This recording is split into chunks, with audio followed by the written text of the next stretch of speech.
Power plant दरअसल एक बहुत बड़े हॉल में इलेक्ट्रॉनिक मशीनों को कहते थे।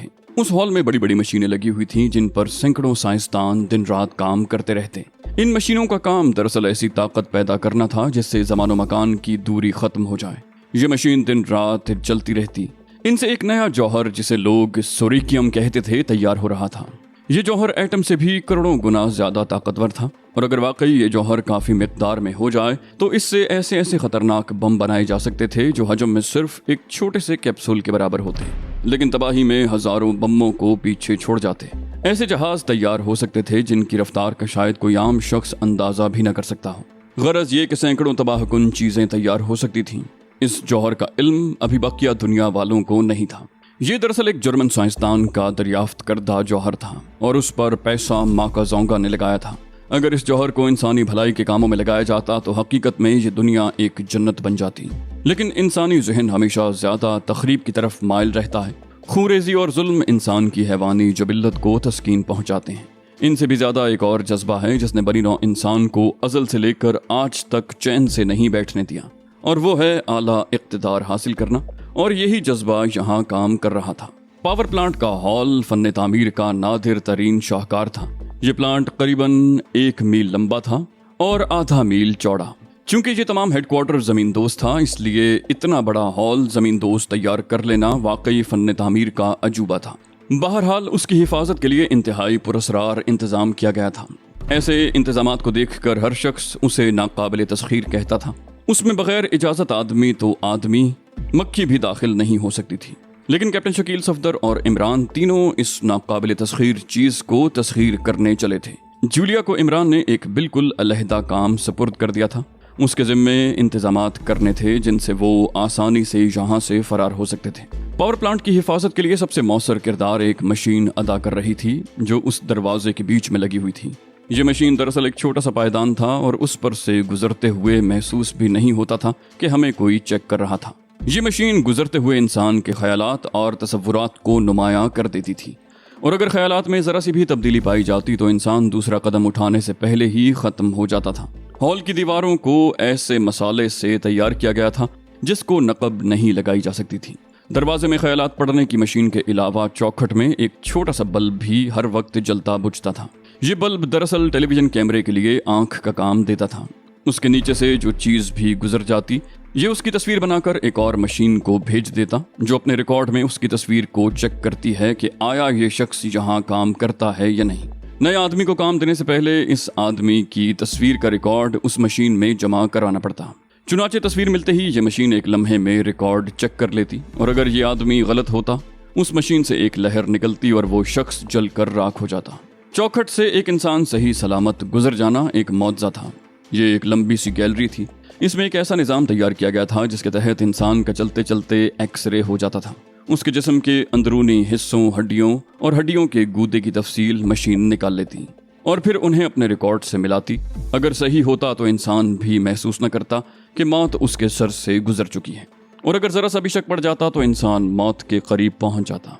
मशीन एक बार फिर सारी चेकिंग करती। अगर अब वो रिकॉर्ड मिल जाए तो ठीक, अगर ना मिले तो गैलरी की छत में लगे हुए बेशुमार रंगीन बल्बों में से किसी एक में से एक लहर निकलती और इंसान बुखारात बनकर हवा में मिल जाता। उस गैलरी से सही सलामत निकल जाने के बाद कोई शख्स उस हॉल में पहुंच सकता है। सफदर और कैप्टन शकील ने सोचा कि इन इंतजामात से बच निकलना उनके बस की बात नहीं, लेकिन इमरान ने उन्हें तसल्ली दी कि वो सब कुछ कर लेगा, और इमरान की तसल्ली बजाते खुद बहुत इत्मीनान बख्श थी। इमरान ने उसे समझाते हुए कहा, सफदर और कैप्टन शकील, जब तुम दरवाजे से गुजरो तो अपने जहन को बिल्कुल साफ कर लेना और कोई ऐसी हरकत मत करना जिससे तुम्हारा चेहरा बिल्कुल नीचे हो, ताकि बल्ब तुम्हारी तस्वीर न उतार सके। उसके बाद गैलरी में जैसा होगा देखा जाएगा। और अब वो तीनों पावर प्लांट के पास पहुंच चुके थे। आने वाले लम्हात का ख्याल आते ही सफदर का दिल जोर जोर से धड़कने लगा, क्योंकि उनकी जरा सी गलती सबको हमेशा हमेशा के लिए सफाए हस्ती से मिटा देती। बहरहाल पूरी दुनिया को तबाही से बचाने के लिए वो तीनों आगे बढ़ते चले गए।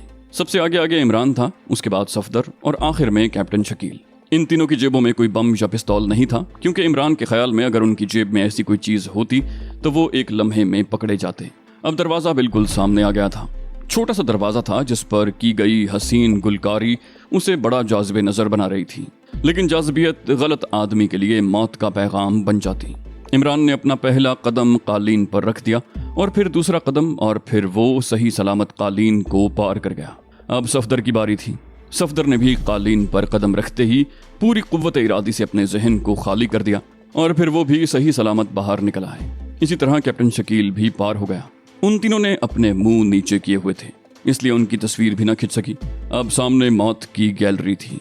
उस गैलरी में जैसे ही उन तीनों ने कदम रखे, अचानक छत पर लगा हुआ एक बल्ब तेजी से जलने बुझने लगा। इमरान ने खतरे का नारा लगाया। अचानक एक बल्ब से एक लहर तेजी से निकली, लेकिन इमरान उस लहर से पहले ही छलांग लगा चुका था। लहर एक कालीन पर पड़ी और वहां पड़ा हुआ कालीन बुखारात बन गया। इमरान चीखा, दौड़ो, और वो तीनों अंधाधुंध भागने लगे। अचानक छत पर बल्बों की लहरें कूदने लगी, लेकिन वो इंतहाई फुर्ती और तेजी से बच रहे थे। आधा रास्ता उन्होंने तय कर लिया था। अचानक कैप्टन शकील ने सफदर को धक्का दिया और सफदर मुंह के बल आगे जा गिरा। जहां से सफदर का जिस्म आगे हुआ था वहीं लहर पड़ी और सफदर बाल बाल बच गया। अब इमरान पछता रहा था कि वो पिस्तौल क्यों नहीं लाए। अगर पिस्तौल साथ होते तो कम से कम ये बल्ब तो तोड़ देते। उनके चारों तरफ बिजलियां सी कौंध रही थीं। किसी भी लम्हे उन तीनों में से कोई एक या तीनों खत्म हो सकते थे, लेकिन कुदरत अभी तक तो उन्हें बचा रही थी। अचानक इमरान ने नीचे पड़े हुए कालीन को देखा। रास्ते ही में बुखारात बन चुका था, लेकिन वो तीनों एक और बल्ब की जद में आ चुके थे। अब तीनों ने कालीनों को उठाकर फेंकना शुरू कर दिया। ये भी एक इंतहाई मुश्किल काम था। भागते हुए कालीन उठाकर ऊपर फेंकना भी उन्हीं लोगों का काम था। खुदा खुदा करके इमरान तो गैलरी को पार कर गया। दूसरे ही लम्हे सफदर भी। अब कैप्टन शकील था। तीसरे लम्हे एक लंबी छलांग ने उसे भी सही सलामत गैलरी से पार कर दिया। अब वो एक छोटे कमरे में थे। उस भयानक गैलरी में से सही सलामत निकल आना उन्हें अजीब महसूस हो रहा था। शायद कुदरत को अभी उनकी जिंदगी मकसूद थी, जो वो सही सलामत उस गैलरी से निकल आए थे। इमरान भी महसूस कर रहा था कि इससे ज्यादा भयानक रास्ता उसने कभी तय नहीं किया था। उनका जिस्म पसीने से तरबतर था। चंद मिनट उस कमरे में लगाकर दरवाजा खोलकर हॉल में घुस गए थे। हॉल में घुसते ही उनकी आंखें खुली की खुली रह गईं, क्योंकि वो जिंदगी में पहली बार इतना वसीअ अरीज हॉल देख रहे थे।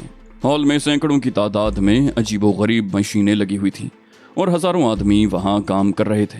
सब लोग अपने अपने कामों में मसरूफ थे।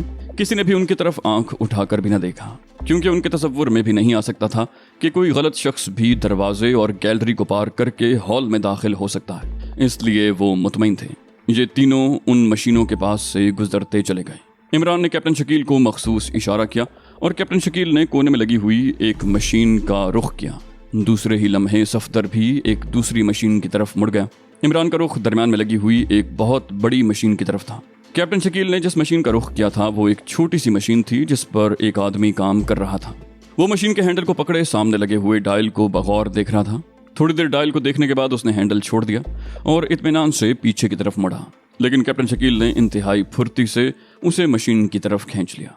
कैप्टन शकील का एक हाथ उसके मुंह पर था। एक लम्हे में वो बेहोश हो गया। कैप्टन शकील ने उसका मखसूस लिबास उतारा और खुद पहन लिया और फिर उसका गला घोंट दिया। अब कैप्टन शकील उस मशीन को ऑपरेट कर रहा था। वो हैंडल को पकड़े इस तरह गौर से मशीन के डायल को देख रहा था। मशीन के डायल पर सैकड़ों सुर्ख और सब्ज हिंद से बने हुए थे, जिन पर मुख्तलिफ रंग की सुइयां घूम रही थीं। उधर सफदर जिस मशीन की तरफ गया था वो ऑटोमेटिक थी। उस पर कोई आदमी न था। इमरान ने जिस मशीन का रुख किया वो एक बहुत बड़ी मशीन थी।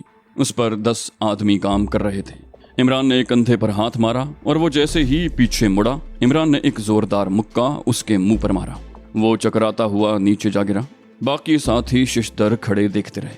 इमरान ने उसी लम्हे एक जोरदार सीटी बजाई और खुद उछलकर एक जोरदार ठोकर मशीन के बने हुए डायल पर मारी। डायल चकनाचूर हो गया, क्योंकि इमरान ने खास तौर पर उस बूट के आगे लोहे की पत्ती चढ़ाई हुई थी। चुनाचे जैसे ही वो डायल टूटा, एक जोरदार गूंज पैदा हुई और उस मशीन के तमाम बल्ब बुझ गए।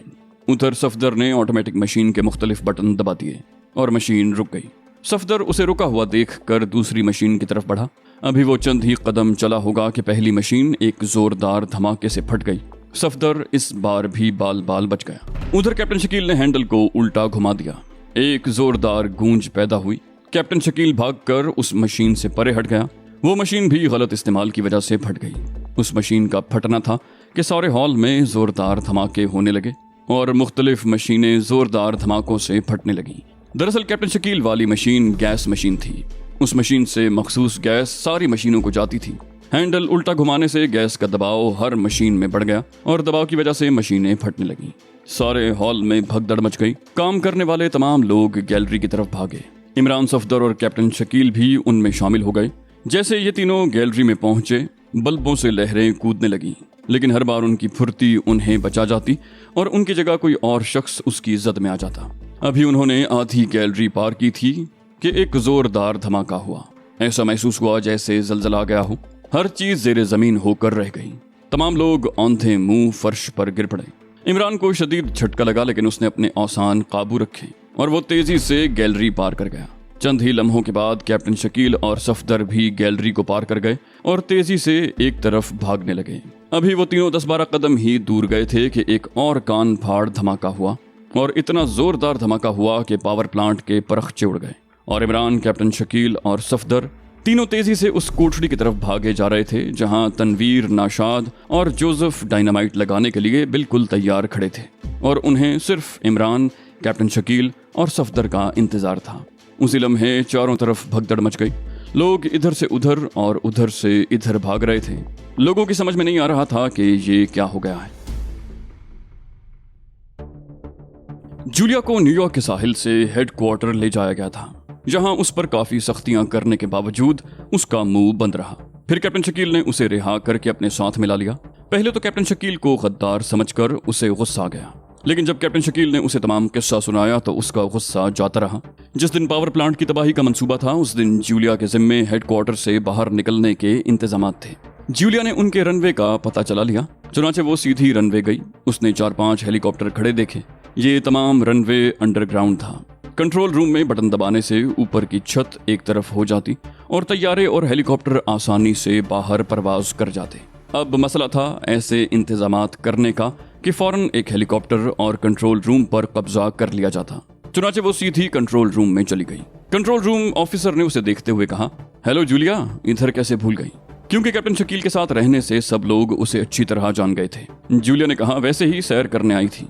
ऑफिसर ने एक कुर्सी की तरफ इशारा किया, आइए तशरीफ रखें। जूलिया ने कुर्सी पर बैठते हुए कहा, शुक्रिया। फिर बोली, आप लोगों का आसमान देखने को जी नहीं चाहता? ऑफिसर ने लगावट से कहा, हम तो रोजाना आसमान देखते रहते हैं। जूलिया ने हैरत से कहा, वो कैसे? ऑफिसर ने साथ लगे हुए बोर्ड में से एक सुर्ख रंग का बटन दबा दिया। एक हल्की सी गिड़गड़ाहट से पूरे रनवे की छत एक तरफ सरक गई और ऊपर आसमान साफ नजर आने लगा। जूलिया आसमान को देखकर खुशी से तालियां बजाने लगी। बहुत खूब, बहुत खूब, ये तो बहुत ही अच्छा सिस्टम है और वाकई ये अजूबा है। ऑफिसर बोला, जी हाँ, आपकी दुआ है। जूलिया ने सुर्ख रंग का बटन जहन में रखते हुए कहा, आपकी बड़ी मेहरबानी, आपकी वजह से मैंने काफी मुद्दत के बाद आसमान देख लिया। ऑफिसर ने पूछा, क्या आप स्विस हैं? जूलिया ने आह भरकर कहा, जी हाँ, मैं स्विस हूँ। ऑफिसर बोला, तो आप इन काले लोगों के साथ कैसे मिल गई? जूलिया बोली, बस मुकद्दर की खराबी समझिए। ऑफिसर बोला, कैप्टन शकील ने अच्छा किया जो माका जोंगा की इताअत में आ गए। हम लोग जल्द ही तमाम दुनिया को फतह कर लेंगे और फिर कैप्टन शकील को कोई अच्छी पोस्ट मिल जाएगी। जूलिया बोली, जी हाँ, देखिए कब मिलती है। मैं तो अब यहाँ के माहौल से उकता गई हूँ। ऑफिसर ने हैरत से पूछा, क्यों? उसने मासूमाना लहजे में कहा, दरअसल मैं कहती हूँ यहाँ से निकलूं तो किसी इंग्रेज से शादी करूं। वो ऑफिसर भी इंग्रेज था। ये सुनकर वो पूरी तरह संभल कर बैठ गया। बोला, इंग्रेज से क्यों? जूलिया बोली, दरअसल मुझे इंग्रेज बहुत अच्छे लगते हैं, बाउसूल, कनात पसंद और रूमानी तबीयत के मालिक। जूलिया ने उसकी तरफ गौर से देखा और मुस्कुरा दी। ऑफिसर बोला, लेकिन क्या कैप्टन शकील उसको गोरा करेंगे? वो बोली, अरे शकील की परवाह कौन करता है, ये तो मजबूरी थी जो मैंने हाँ कर दी, वरना ऐसे लोगों की तरफ तो मैं आंख उठाकर भी न देखूं। ऑफिसर ने बिल्कुल लट्टू होते हुए कहा, आप फिक्र न करें, बंदा हर तरह की खिदमत के लिए हाजिर है। अब वो जूलिया को भूखी नजरों से देख रहा था। जूलिया ने कहा, शुक्रिया, मैं आपके बारे में भी गौर करूंगी। आप भी तो अंग्रेज हैं? वो बोला, जी हाँ, आप फिक्र न करें, मैं हर तरह से आपकी खिदमत करूंगा। जूलिया ने आखिरी फंदा फेंकते हुए कहा, नहीं फिक्र न करें, आप तो वैसे भी मुझे अच्छे लग रहे हैं। अब ऑफिसर पूरी तरह फंदे में आ चुका था। जूलिया बोली, मैंने आज तक हेलीकॉप्टर अंदर से नहीं देखा, आप मुझे हेलीकॉप्टर दिखाकर मेरी ये हसरत पूरी करेंगे? ऑफिसर ने उठते हुए कहा, जरूर जरूर, आइए, ये कौन सी बड़ी बात है। वो और जूलिया निकल कर रनवे पर खड़े हुए एक हेलीकॉप्टर की तरफ बढ़ गए। ये हेलीकॉप्टर रनवे के एक कोने में खड़ा था। उस ऑफिसर ने जूलिया का हाथ थाम लिया और उसे आहिस्ता आहिस्ता दबाना शुरू कर दिया। जूलिया ने कोई एतराज न किया, बल्कि आहिस्ता आहिस्ता मुस्कुराती रही। वो दोनों हेलीकॉप्टर के पास पहुंच गए। ऑफिसर ने जूलिया को हेलीकॉप्टर का दरवाजा खोलकर अंदर बैठने का इशारा किया और जूलिया उछलकर अंदर बैठ गई। ऑफिसर ने उसे अच्छी तरह समझाया कि किस तरह हेलीकॉप्टर चलता है और किस तरह परवास करता है। काफी देर तक वो उसे समझाता रहा। फिर वो जूलिया का बोसा लेने के लिए झुका, लेकिन जूलिया ने उसे हाथ से हटा दिया और खुद दरवाजा खोलकर बाहर निकल आई। ऑफिसर भी दरवाजा खोलकर बाहर निकल आया। जूलिया ने हेलीकॉप्टर की पोजीशन को अच्छी तरह समझ लिया। चलाना तो उसे पहले ही अच्छी तरह आता था। दरअसल वो देखना चाहती थी कि हेलीकॉप्टर की टैंकी में पेट्रोल कितना है, और उसने देख लिया कि हेलीकॉप्टर की टैंकी भरी हुई थी। उसे इत्मीनान हो गया। अब वो और ऑफिसर दोबारा कंट्रोल रूम की तरफ जा रहे थे। कंट्रोल रूम में जाकर वो काफी देर बैठी रही। अचानक एक जोरदार धमाका हुआ और सब लोग उछल पड़े। सारे लोग सरासीमा होकर कंट्रोल रूम से बाहर निकल आए। जूलिया समझ गई कि वो पावर प्लांट तबाह हो चुका है। सब लोग हैरानी से इधर उधर देख रहे थे। उनकी समझ में नहीं आया कि ये धमाका कैसा हुआ। चंद ही मिनटों के बाद और जोरदार धमाका हुआ और पावर प्लांट की तरफ आग के शोले बुलंद होते नजर आए। थोड़ी देर बाद वो सब लोग इधर उधर भागते नजर आए। किसी की समझ में कुछ नहीं आ रहा था। अब जूलिया आहिस्ता आहिस्ता हेलीकॉप्टर की तरफ खिसक रही थी। जोसेफ, तनवीर और नाशाद डायनामाइट के बंडल उठाए कान की तरफ चले गए। वो आम लोगों की नजरों से छुप कर जा रहे थे। आम रास्ते से हटकर वो एक छोटी सी गैलरी से गुजरे। उनकी हालत ऐसी थी जैसे मजदूर हों। वो सर झुकाए आहिस्ता आहिस्ता चल रहे थे। कानों के पास पहुंचकर उन्होंने एक अकेली जगह पर भारी मिकदार में डायनामाइट लगा दिया और उस पर एक छोटी सी मशीन फिट कर दी। यह मशीन वायरलेस सिस्टम पर काम करती थी। वायरलेस पर जब मखसूस फ्रीक्वेंसी मिलाई जाती तो उस मशीन का बटन दब जाता और डायनामाइट फट पड़ता। कानों के करीब डायनामाइट दफन करने के बाद वो माका जोंगा के खास रिहाइशगाह और दफातर की तरफ चले। रास्ते में उन्हें एक ऑफिसर ने रोक लिया। कौन हो तुम और ये क्या लिए जा रहे हो? तनवीर ने कहा, हम मजदूर हैं और ये सामान दफ्तर पहुंचाना है। ऑफिसर बोला, दिखाओ मुझे, क्या है ये? ऑफिसर कोई फर्ज शिनास मालूम हो रहा था। तनवीर ने डायनामाइट का बंडल नीचे रखा और फिर अचानक उछल कर ऑफिसर को जोर से टक्कर मारी। ऑफिसर को टक्कर चूंकि गफलत में लगी थी, इसलिए वो जमीन पर जा गिरा। जमीन पर गिरते ही तनवीर ने उसका गला दबोच लिया। ऑफिसर ने काफी जद्दोजहद की, लेकिन तनवीर ने उसे उस वक्त छोड़ा जब उसकी रूह कफस अंसरी को परवास कर चुकी थी। तनवीर ने उसकी लाश उठाकर एक तरफ कोने में डाली और खुद बंडल उठाकर आगे चले गए। दफातर के करीब पहुंचकर उन्होंने एक अकेली जगह पर डायनामाइट का पूरा बंडल जमीन पर दफन कर दिया और उस पर भी वही मशीन फिट कर दी। ये मशीन छोटी सी थी और सरसरी तौर पर भी देखने से बिल्कुल महसूस नहीं होती थी। अब उनका आखिरी निशाना उनकी रिहाइश गाहें थी। वो तीनों तीसरा बंडल उठाते रिहाइश गाहों की तरफ चल पड़े। ये बंडल जोसेफ ने उठाया हुआ था। वो तीनों आहिस्ता आहिस्ता रिहाइश गाहों के करीब होते जा रहे थे। रिहाइश गाहों पर पहरा था। अचानक एक पहरेदार ने उन्हें रोक लिया। उसके हाथ में एक मशीन गन थी। बोला, कौन हो और इधर क्यों जा रहे हो? नाशाद ने मज़ाहिया लहजे में कहा, हम अपनी खाला के घर जा रहे हैं, तुम्हें कोई एतराज है? चौकीदार भी जोसेफ की तरह हट्टा कट्टा था, इसलिए जोसेफ के हाथों में खुजली सी होने लगी। उसने चुपके से वो बंडल तनवीर के हाथ में दे दिया और फौरन आगे बढ़कर चौकीदार के करीब चला गया। उसे बोला, जरा 1 मिनट मेरी बात सुनो। चौकीदार ने उखड़े हुए लहजे में कहा, क्या बात है? जोसेफ बोला, तुम सुनो तो सही। दरअसल जोसेफ उसे एक आड़ में ले जाना चाहता था। चौकीदार जोसेफ के साथ चल पड़ा। एक तरफ ले जाकर जोसेफ ने उसे कहा, जरा संभल कर मिस्टर। और फिर चौकीदार की नाक पर जोरदार मुक्का पड़ा और चौकीदार लड़खड़ाया। जोसेफ बोला, खूब, तुम में तो काफी जान मालूम होती है। मशीन गन तो मुक्के के धक्के से गिर पड़ी थी। जोसेफ ने ठोकर मारकर उसे दूर फेंक दिया। अब जोसेफ बॉक्सिंग के लिए पूरी तरह तैयार था। चौकीदार भी मुकाबले में डट गया। उसने जोसेफ को मुक्का मारना चाहा, लेकिन जोसेफ ने उसे एक हाथ से रोककर दूसरे हाथ से जोरदार पंच मारा और चौकीदार लड़खड़ा कर जमीन पर जा गिरा। उसके नाक और मुंह से खून उबल पड़ा। तनवीर और नाशाद ने मौका गनीमत समझकर वहीं करीब ही तीसरा बंडल भी दबा दिया। इतनी देर में जोसेफ ने चौकीदार को अधमुआ कर दिया और फिर जोसेफ ने उसका गला दबा दिया। उसकी लाश एक तरफ डालकर अब वो तीनों तेजी से दोबारा अपनी कोठरी की तरफ चल पड़े थे। चलते चलते जोसेफ ने मशीन गन भी उठा ली, जो उसने तनवीर को दे दी। कैप्टन तनवीर की जेब में वायरलेस पर फ्रीक्वेंसी सेट करने वाला आला पड़ा था। अचानक एक जोरदार धमाका हुआ। धमाका भी कहीं करीब ही हुआ था। वो समझ गए कि इमरान का मंसूबा कामयाब हो चुका है। अभी कोठड़ी से वो काफी दूर था। अचानक एक तरफ से गोली चलने की आवाज आई और गोली जोसेफ के बाजू में घुसती चली गई। जोसेफ ने एक हल्की सी चीख मारी और पीछे मुड़कर देखा तो दूर दफातर के करीब एक चौकीदार हाथ में राइफल लिए खड़ा है। गालिबन उनको भागते देखकर उसने गोली चला दी। कैप्टन तनवीर ने जोसेफ को जख्मी देखा तो नाशाद को इशारा किया कि जोसेफ को थाम ले और खुद मुड़कर उस चौकीदार की तरफ मशीन गन चला दी। मखसूस आवाज गूंजी और चौकीदार का जिस्म गोलियों की बौछार में कलाबाजियां खाने लगा। मशीन गन की आवाज सुनकर काफी चौकीदार उधर से इधर निकल आए, लेकिन ये तीनों इतनी देर में आड़ में हो चुके थे। अचानक एक बार फिर कान फाड़ धमाका हुआ, फिर अफरा तफरी मच गई। चारों तरफ लोग सरासीमा होकर भागने लगे। ये तीनों भी उनमें शामिल हो गए। उनका रुख कोठड़ी की तरफ था। थोड़ी देर में वो कोठड़ी के करीब पहुंच गए। जोसेफ ने एक हाथ से जख्मी बाजू को संभाला हुआ था, जिससे लगातार खून निकल रहा था। अभी उन्हें कोठड़ी के पास पहुंचे चंद लम्हे हुए थे कि इमरान, सफदर और शकील भागते हुए उनके करीब पहुंच गए। इमरान ने आते ही तनवीर से पूछा। अब चारों तरफ खतरे के अलार्म बज रहे थे। इमरान ने आते ही तनवीर से पूछा, मंसूबा तैयार है? वो बोला, हाँ, कान, दफातर और रिहाइशगाह में। वो बोला, हेलो? वो बोला, ठीक है, वायरलेस सेट निकालो। तनवीर ने जेब में हाथ डाला, लेकिन वो चौंक पड़ा कि वो वायरलेस सेट भागते हुए कहीं गिर पड़ा था। इमरान ने तनवीर का रंग बदलते हुए देख कर कहा, क्या हुआ? वो बोला, वायरलेस सेट गुम है। सफदर बोला, क्या? ये कैसे हुआ? सफदर को सारे मंसूबे और मेहनत पर पानी फिरता नजर आया। तनवीर ने उदास होकर कहा, मालूम नहीं, कहीं गिर पड़ा। सफदर बोला, गिर पड़ा? अरे ये भी कोई शायर का दिल है जो कहीं गिर पड़ता? इमरान ने मिसरे के जोड़ जोड़ हिला दिए। मेरा दिल आपके पाँव में गिर पड़ा है। चलो कोई बात नहीं प्यारे, अब जूलिया के इश्क में ठंडी आहें भरो। सफदर ने इमरान की बकवास पर ध्यान न देते हुए कहा, अब क्या करें? इमरान ने एक हाथ कान में रखते हुए एक मिसरा पढ़ा। आओ मिलकर प्यार की बातें करें, जुल्फ की रुखसार की बातें करें।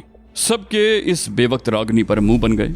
इतनी देर में चारों तरफ सिपाही फैल गए, जिनके हाथों में मशीन गन्नें थीं।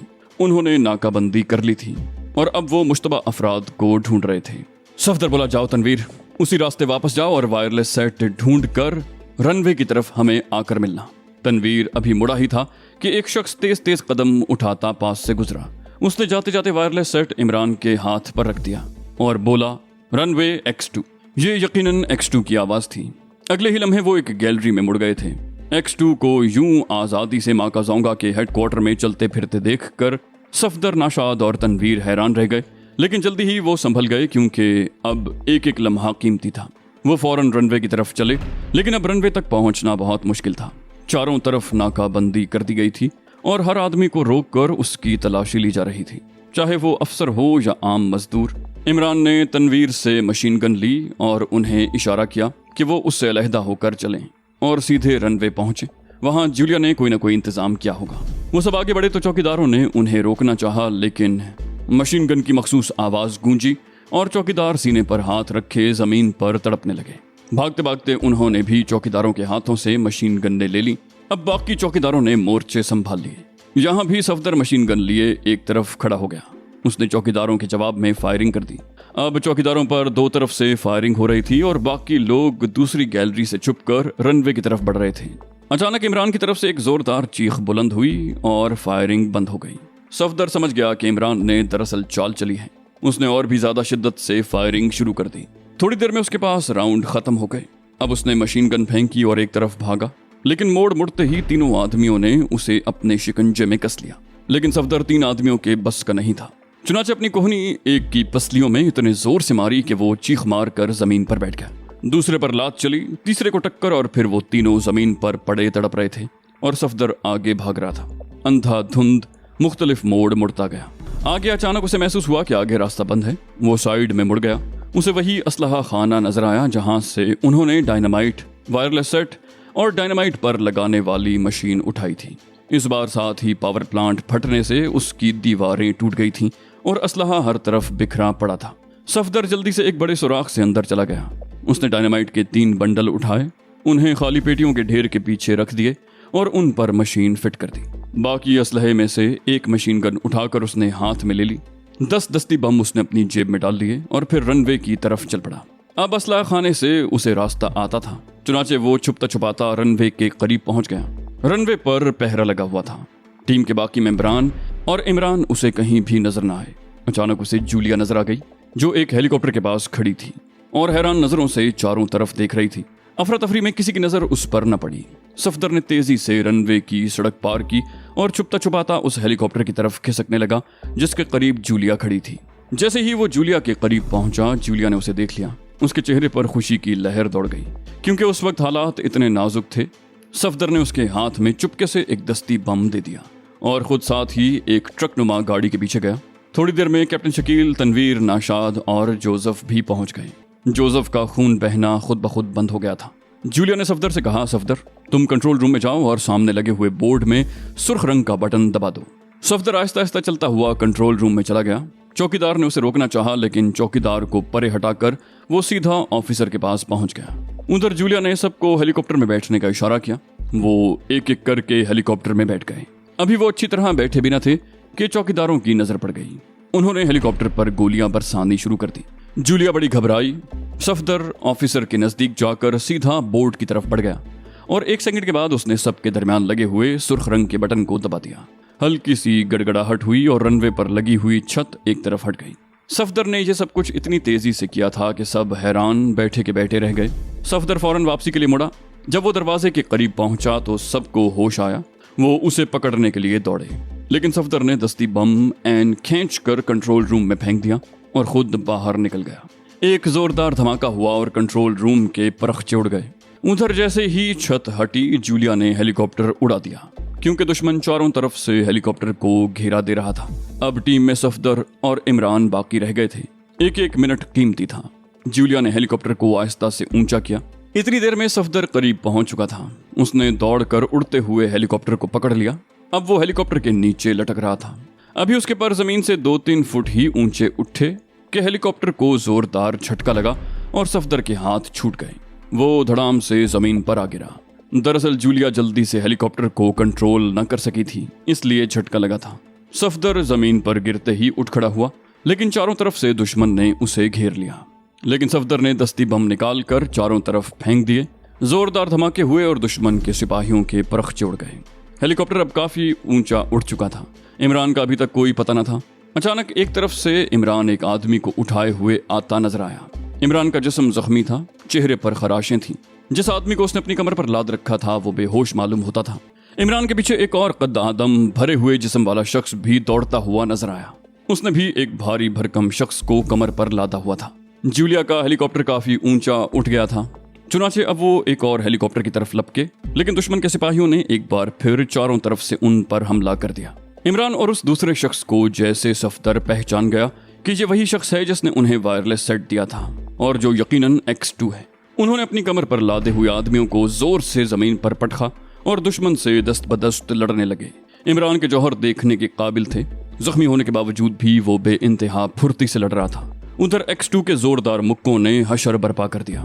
सफदर भी हत्तुल मकतूर लड़ रहा था कि ऊपर से जूलिया ने उन्हें देख लिया। उसने हेलीकॉप्टर को नीचे उतारा और कैप्टन शकील ने मशीन गन से दुश्मन पर गोलियां बरसानी शुरू कर दी।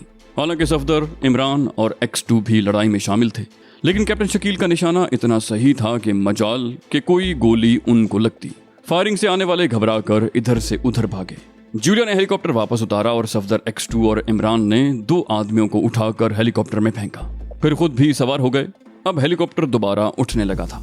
सफदर ने हैरान होते हुए इमरान से पूछा, अभी तक हम पर बड़े पैमाने पर हमला नहीं हुआ और ना ही हमें कत्ल करने की कोशिश की गई। इमरान बोला, दरअसल वो माका जोंगा के अहकामात के मुंतजर हैं और माका जोंगा इस वक्त बेबस हुए हमारे सामने पड़े हैं। सबने हैरत से कहा, माका जोंगा? क्या यही माका जोंगा हैं? इमरान बोला, जी यही हैं जो दुनिया पर हुक्मरानी करने के ख्वाब देख रहे थे। X2 एक तरफ चुपके से बैठा था। सब उसकी तरफ चोर नजरों से देख रहे थे, लेकिन साफ मालूम होता था कि X2 मेकअप में है। मेकअप भी बेढंगा था। उसके बेढंगे होने का मकसद ही यही था कि सब अच्छी तरह पहचान जाएं कि ये मेकअप है। जब हेलीकॉप्टर काफी ऊंचा निकल गया तो इमरान ने जेब से वायरलेस सेट निकालकर उस पर मखसूस फ्रीक्वेंसी डायल कर दी। एक लम्हे के बाद जोरदार धमाके हुए और फिर नीचे आग के शोले और पत्थर हवा में उड़ते नजर आए। माका जोंगा हेडक्वार्टर तबाह हो चुका था और माका जोंगा दोनों इमरान की हिरासत में थे। सब ने इत्मीनान का सांस लिया और हेलीकॉप्टर इमरान के मुल्क की तरफ उड़ा जा रहा था।